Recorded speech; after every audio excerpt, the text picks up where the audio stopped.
যেসব বোনেরা আশিক জিন জাদুর প্রভাবে বিবাহে বাধা বা সন্তান লাভের জটিলতায় কষ্ট পাচ্ছেন, হতাশা হবেন না। আল্লাহর রহমত থেকে কখনোই নিরাশ হওয়া যাবে না। আমি কিছু আমল দিব, সেই আমলগুলো নিয়মিত করলে আশা করা যায় আপনাদের যে সমস্যা আছে সমস্যাগুলো দূর হয়ে যাবে। সর্বপ্রথম উজু অবস্থায় কিবলামুখী হয়ে শান্তভাবে বসুন। মনকে একাগ্র করুন এবং আল্লাহর পর পূর্ণ ভরসা রাখুন। দুরুদ ইব্রাহিম, সূরা ফাতিহা, আয়াতুল কুরসি, সূরা ইখলাস, ফালাক, নাস প্রত্যেকটা 3 বার করে পড়ে ডান হাতের তালুর মধ্যে একটা ফু দেন। সেই ডান হাতটা তল পেটের নিচে বুলিয়ে নিন কিছু সময়। আল্লাহর কাছে দোয়া করুন, হে আল্লাহ, আমার জরায়ুতে থাকা সমস্ত বদনজর, হাসাদ, জাদুর গিটগুলোকে আপনি ধ্বংস করে দিন। ডান হাত তল পেটের উপর রেখে প্রায় 10 মিনিট এই দোয়াটি পড়ুন। বিসমিল্লাহি আল্লাহু আকবার তুফাজ্জারু উকদুল আরহাম। বিসমিল্লাহি আল্লাহু আকবার তুফাজ্জারু উকদুল আরহাম। এই দোয়াটি ডান হাত তলপেটের উপর রেখে প্রায় 10 মিনিট পর্যন্ত বারবার এই দোয়াটি পড়ুন। আল্লাহর কাছে দোয়া করুন, হে আল্লাহ, হে মহান রব, হে মহান আল্লাহ, জরায়ু সব জাদু আপনি খুলে দেন। সন্তান লাভের জন্য আল্লাহর কাছে দোয়া করুন। সূরা আম্বিয়ার 89 নম্বর আয়াতের মধ্যে আছে, নবী জাকারিয়া আলাইহিস সালাম আল্লাহর কাছে দোয়া করেছেন, রব্বি লা তাযারনি ফারদান ওয়া আনতা খায়রুল ওয়ারিসিন।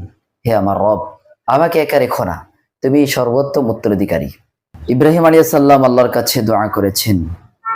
সূরা সফফাতের 100 নম্বর আয়াতের মধ্যে আছে, রব্বি হাবলি মিনাস সালিহিন। হে আমার রব, আমাকে নেক সন্তান দান করুন। আপনি এইভাবে আল্লাহর কাছে দোয়া করুন। প্রতিদিন ফজর ও মাগরিবের পর 41 বার পড়ুন, রব্বি হাবলি মিন লাদুনকা যুররিয়াতান তাইয়্যিবাহ ইন্নাকা সামিউদ দুআ। সূরা আলে ইমরানের 38 নম্বর আয়াত। হে আমার রব, হে আমার রব, তোমার কাছ থেকে আমাকে পবিত্র সন্তান দান করো, নিশ্চয়ই তুমি দোয়া শোনো। আল্লাহর কাছে বেশি বেশি দোয়া করুন, আল্লাহুম্মা রাব্বান নাস আযহিবিল বাসা ইশফি ওয়া আনতা শাফি লা শিফাআ ইল্লা শিফাউকা শিফাআন লা ইউগাদিরু সাকামা। হে আল্লাহ, হে মানুষের প্রভু, সুস্থতা দান করুন, এমন ভাবে সুস্থতা দান করুন যেন কোনো রোগ অবশিষ্ট না থাকে। আপনার সুস্থতা ছাড়া আর কোনো সুস্থতা নেই। প্রতিদিন এই দোয়াটি ডান হাত তলপেটে রেখে প্রতিদিন 7 বার করে এই দোয়াটি পড়ুন। এই দোয়াগুলো পড়ে তেল পানিতে ফু দেন। জৈতুনের তেল এবং সাধারণ পানি নিয়ে প্রথমে দুরূদ শরীফ 7 বার, সূরা ফাতিহা 7 বার, আয়াতুল কুরসি 7 বার, সূরা আরাফের 117 থেকে 122 নম্বর আয়াত 7 বার, সূরা ইউনূসের 81 এবং 82 নম্বর আয়াত 7 বার, সূরা তাহার 69 নম্বর আয়াত 7 বার এবং তুফাজ্জারু উকদুল আরহাম এটা 7 বার পড়ে পানি এবং জৈতুনের তেলের উপরে ফু দেন। এবং এই তেলটা কিভাবে ব্যবহার করবেন? রাতে ঘুমানোর আগে তলপেটে হালকা করে তেলটাকে মালিশ করুন এবং আল্লাহর কাছে নিয়ত করুন এবং পানিটা প্রতিদিন সকালে খালি পেটে পানিটা পান করুন। এভাবে 7 থেকে 11 দিন বা 21 দিন এই পানিটা পান করুন এবং তেলটা মালিশ করুন। প্রতি নামাজের পরে একবার করে আয়াতুল কুরসি, সূরা ইখলাস, ফালাক, নাস প্রতিটা 3 বার করে পরে আল্লাহর কাছে দোয়া করুন। বেশি বেশি আস্তাগফিরুল্লাহ পড়ুন, ইস্তিগফার পড়ুন। হাদিসে এসেছে, যে ব্যক্তি বেশি বেশি ইস্তিগফার পড়ে আল্লাহ রাব্বুল আলামিন তার জন্য সংকট থেকে মুক্তির পথ বের করে দেন।